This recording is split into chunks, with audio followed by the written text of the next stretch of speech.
तेजस्वी जी, बहुत बहुत स्वागत है आपका टाइम्स नाउ नवभारत पर। और देखिए, दिन भर आज हलचल रही, जबरदस्त सुर्खियां भी बनी, तस्वीरें पूरे देश ने देखी। मनीष सिसोदिया जो कि दिल्ली के उप मुख्यमंत्री हैं, उन्होंने बड़ा आरोप भारतीय जनता पार्टी पर लगाया है। उन्होंने कहा कि जिस उग्र अंदाज में ये प्रोटेस्ट हुआ और जिस तरह से मुख्यमंत्री के घर की बाहर की सुरक्षा को ब्रीच किया गया, बीजेपी की साजिश थी कि वो केजरीवाल की हत्या करवाना चाहते थे। ये आरोप उन्होंने भाजपा पर लगाया है। मनीष सिसोदिया और आम आदमी पार्टी ऐसे हिस्टेरिकल बयान देने में बहुत सक्षम है। शायद ये मनीष सिसोदिया जी का सपना हो सकता है, मैं उससे ज़्यादा नहीं बोलता हूँ। और पेंट के साथ मारने का ये पहला अटेम्प्ट हो सकता है। This is seems so hysterical and so comical. Yuva Morcha ने आज अरविंद केजरीवाल के घर के पास बहुत शांतिपूर्ण तरीके से प्रदर्शन करने के लिए हम गए थे और देश भर में जो गुस्सा है उनके प्रति, जो कश्मीर हिंदुओं के प्रति और उनके जो जिनोसाइड को उन्होंने झूठा बोला, उसके ऊपर उन्होंने मॉक किया, उसके ऊपर उन्होंने मजाक उड़ाया, इसके ऊपर हम एक शांतिपूर्ण आंदोलन करने के लिए वहां गए थे। और आम आदमी पार्टी और Manish Sisodia victim card play करने में बहुत सक्षम है और even this is a part of this ploy. लेकिन वो तो ये कह रहे हैं कि पुलिस भी आपके इशारे पर, उनके बयान कुछ सीरियसली नहीं लेना काम चाहिए। कर रही थी। उनका ये आरोप है कि बीजेपी के इशारे पर जो सिक्योरिटी दी जाती है मुख्यमंत्री को, पुलिस भी उनके इशारे पर काम कर रही थी और जाने दिया गया। आप कह रहे हैं कि शांतिपूर्ण प्रदर्शन किया, तो फिर कैसे पुलिस के बैरिकेड्स के पार कैसे पहुंच गए आप लोग? ये है ना, ये जो सब मिले हुए हैं जी, ये जो टेम्पलेट है, ये आज से नहीं, जब से अरविंद केजरीवाल आम आदमी पार्टी का स्थापना किया तब से ये टेम्पलेट चल रही है। आज भी दिल्ली पुलिस अपने काम वो कर रहे थे। हम जो बैरिकेड थे वो बैरिकेड को पार करके हम वहाँ तक पहुँचे और बहुत शांतिपूर्ण तरीके से वहाँ बैठे थे और हमारा मांग था अरविंद केजरीवाल से मिलना और उनको हमारे जो एंग्विश है, हमारे जो प्रतिरोध है उसको प्रकट करना, वो संविधानिक तरीके से प्रकट करना हमारा उद्देश्य था। और मैं वापस इस इश्यू को ले आता हूँ कश्मीर हिंदुओं के कत्लेआम के ऊपर। जैसे अरविंद केजरीवाल ने मजाक उड़ाया, जिसको वो झूठा बोला, ये इनसेंसिटिव रिमार्क, इनके जो बिगेटरी फील्ड रिमार्क के ऊपर मैं वापस ले आना चाहता हूं। आम आदमी पार्टी और अरविंद केजरीवाल देश को आज स्पष्टीकरण देना आवश्यक है कि वो किसके पक्ष में है। ठीक है, लेकिन तेजस्वी जी, जब आप ये सारी बातें कह रहे हैं, हिंदुओं के पक्ष में है, ठीक है, मैंने आपकी बात सुनी सर। कश्मीर के वो जो टेररिस्ट थे, पाकिस्तान के जो टेररिस्ट थे, उनके पक्ष में है। सर, आपकी मैंने पूरी बात सुनी। अब सवाल यहाँ पर यह है कि करीब 3-4 दिन पहले अरविंद केजरीवाल विधानसभा में एक स्टेटमेंट देते हैं जिस पर एक नाराजगी दिखाई देती है जनता की तरफ से जो उभर कर आती है, और बीजेपी जिस तरह से उस पूरे मसले पर आवाज उठाती है वो एक तरफ। लेकिन उस स्टेटमेंट के बाद भी वो कई बार क्लैरिफिकेशन दे चुके हैं, ये कहते हुए कि किसी का दिल दुखाने का मेरा तात्पर्य नहीं था, हम तो उल्टा ये चाहते हैं कि कश्मीरी पंडितों की बेहतरी के लिए या उनके पुनर्वास के लिए, उनके भविष्य के लिए अब काम हो, बजाय कि पॉलिटिक्स के। उनका सीधा सीधा ये आरोप है कि भारतीय जनता पार्टी कश्मीरी हिंदुओं के सेंटिमेंट को भुनाना चाह रही है क्योंकि वो आपकी पॉलिटिक्स को सूट करता है। लेकिन क्या अरविंद केजरीवाल का क्लैरिफिकेशन भी जो उसके बाद वो 3-4 बार दे चुके हैं, वो आपके लिए काफी नहीं है? आप इस मसले को खत्म नहीं होने देना चाहते? क्लैरिफिकेशन का जरूरत नहीं है। उनका बयान जो उन्होंने दिल्ली असेंबली में दिया वो बहुत स्पष्ट था, उसका क्लैरिफिकेशन का जरूरत नहीं है। जरूरत माफी का है। He must ask an unconditional apology. और आज ये कश्मीरी पंडित के, कश्मीरी हिंदुओं के इश्यू आज भी देश में जीवंत है, तो उसका कारण भारतीय जनता पार्टी है। आज आर्टिकल 370 हटाया गया है तो उसका श्रेय प्रधानमंत्री नरेंद्र मोदी जी को और अमित शाह जी को जाता है, भारतीय जनता पार्टी को जाता है। आज देश भर में जो भी कश्मीरी हिंदू हैं उनसे आप पूछिए और पूछिए किसके ऊपर वो भरोसा रखता है, मोदी जी के प्रति या केजरीवाल जैसे आतंकवादियों को सपोर्ट करने वाले शक्तियों को। It is very clear that Arvind Kejriwal is on the side of the terrorists, on the side of the perpetrators of terrorism and not on the side of the victims of terror. लेकिन ये सवाल BJP पर खड़ा कर रहे हैं कि कश्मीरी हिंदुओं के लिए आप जो काम कर रहे हैं, जब आप अपनी पॉलिसीज का जिक्र करते हैं, अपनी उपलब्धियों का जिक्र करते हैं, वो होना चाहिए, वो एक तरफ। लेकिन जब फिल्म को बीजेपी प्रमोट कर रही है, थिएटर बुक करवाए जा रहे हैं और लोगों को दिखाया जा रहा है, या अगर प्रधानमंत्री फिल्म का प्रमोशन कर रहे हैं, वो सवाल तो इस बात पर उठा रहे हैं कि फिल्म के प्रमोशन से कश्मीरी पंडितों का फायदा कैसे हो जाएगा। इससे तो सिर्फ बीजेपी की आइडियोलॉजी का और बीजेपी के जो कोर इशू है, पॉलिटिकल इशू, उनका बेनिफिट जो है वो ज्यादा दिखाई दे रहा है। उनका सीधा आरोप है आपके ऊपर।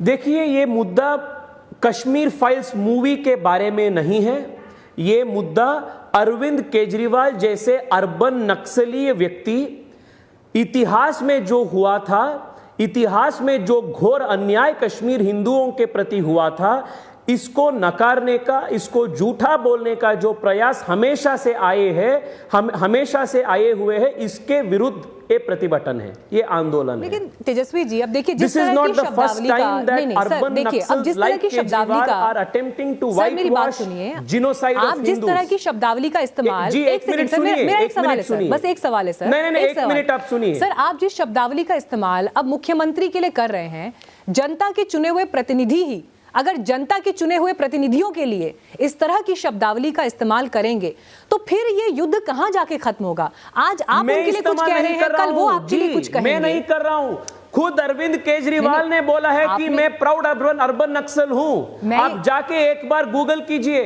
ये शब्द मैं पहली बार इस्तेमाल नहीं कर रहा हूं, खुद अरविंद केजरीवाल ने अपने आप को उन्होंने डिफाइन कर चुका है। तो इसका मतलब ये बहस हमेशा ऐसे ही मसलों पर उलझी रहेगी। This is a title he has given to himself.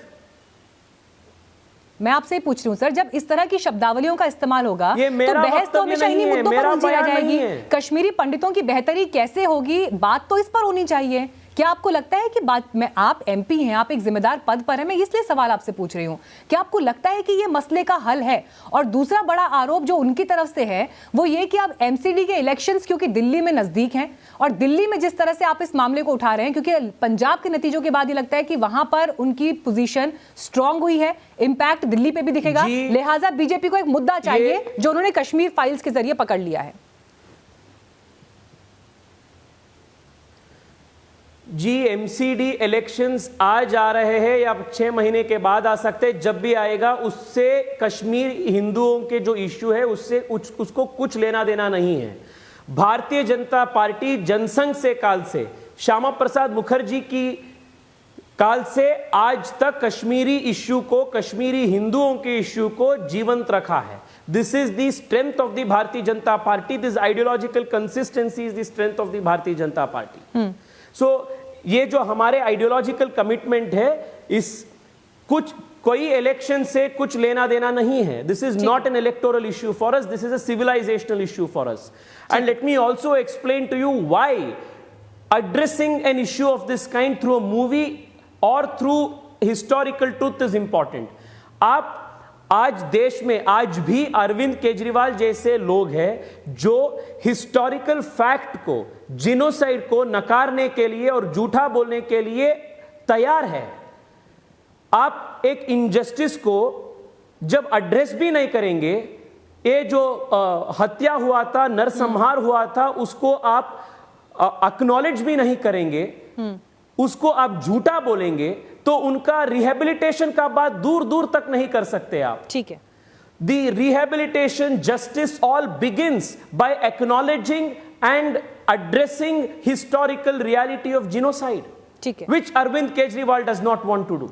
आप अपने विचारों में बहुत स्पष्ट दिखाई देते हैं, और जब आप ये कह रहे हैं कि उनके लिए वो मुद्दा अलग हो सकता है, लेकिन हमारे लिए विचारों का मुद्दा है। और आपने नरसंहार, जेनोसाइड शब्द का जिक्र किया सर, एक सेकंड, आपने जेनोसाइड शब्द का जिक्र किया क्योंकि आप सांसद भी हैं। एक मिनट जी, आप अरविंद केजरीवाल से एक ये प्रश्न भी पूछिए, जरूर पूछिए कि क्यों उन्होंने, जब कोर्ट में फैसला चल रहा था कश्मीरी पंडित टीचर्स को परमानेंट करने के लिए दिल्ली हाई कोर्ट में, उनकी सरकार क्यों इसको विरोध किया?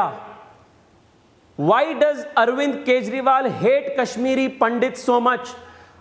अरविंद केजरीवाल और आम आदमी पार्टी इनको परमानेंट करने के लिए कोर्ट में क्यों विरोध किया? क्यों है इतना नफरत उनको कश्मीरी हिंदुओं के ठीक है प्रति? सर, जिस दिन मुझे इसको बहुत स्पष्ट करना पड़ेगा, इसका स्पष्ट करना जरूरी है। ठीक है, जिस दिन मुझे अरविंद केजरीवाल का इंटरव्यू मिलेगा वो मेरे साथ बैठेंगे, मैं ये सवाल उनसे पूछूंगी। लेकिन अभी आप मेरे साथ मंच पर हैं, मैं आपसे सवाल पूछना चाहती हूँ। आप सांसद हैं और देश की जो सबसे बड़ा मंच है बातचीत का, चर्चा का, वो देश की संसद है। जिस स्तर पर इस फिल्म ने देश में एक बहस छेड़ी है कश्मीरी पंडितों के हक और अधिकारों को लेकर, क्या ये मसला देश की पंचायत में, सबसे बड़ी पंचायत लोकतंत्र की जो है लोकसभा, वहां पर सुनाई देगा? Point 1।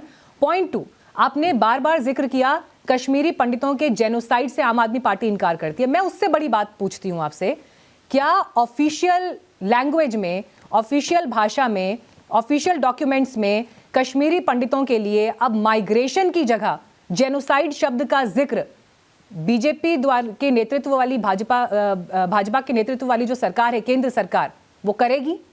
I do not want to get into the semantics, but I can tell you that what happened with Kashmiri Hindus in Kashmir in 1990 can be very clearly termed a genocide. It can be termed ethnic cleansing. It can be termed a deliberate attempt at cleansing a particular geography of a ethnic people belonging to a particular religion and a particular race. कि अगर आप इस बात को इतनी प्रमुखता से Whatever उठा may रहे be the हैं, academic तो अब आपकी सरकार ये definition of करेगी this, I leave it to the academicians. But as a political activist, I am concerned about their justice, I am concerned about their rehabilitation, and I am concerned about their security.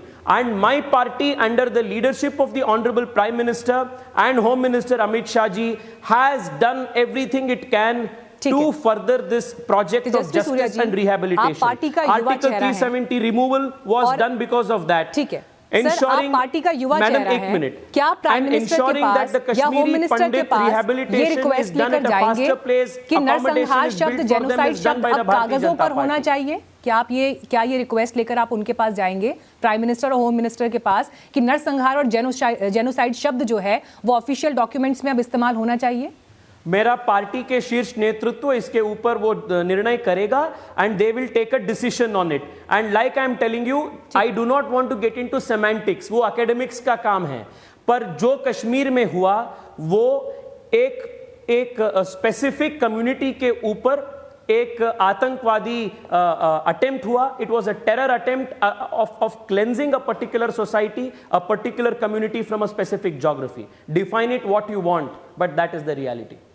ठीक, बहुत शुक्रिया आपका हमसे जुड़ने के लिए और अपने विचार यहाँ पर खुलकर रखने के लिए। लेकिन उम्मीद यही कि जब इस मसले को जोर शोर से उठाया जा रहा है तो कश्मीरी पंडितों की बेहतरी की एक राह कम से कम यहाँ से जरूर निकले, उनके पुनर्वास पर एक संजीदा बहस देश की सबसे बड़ी पंचायत यानी लोकसभा में जरूर हो।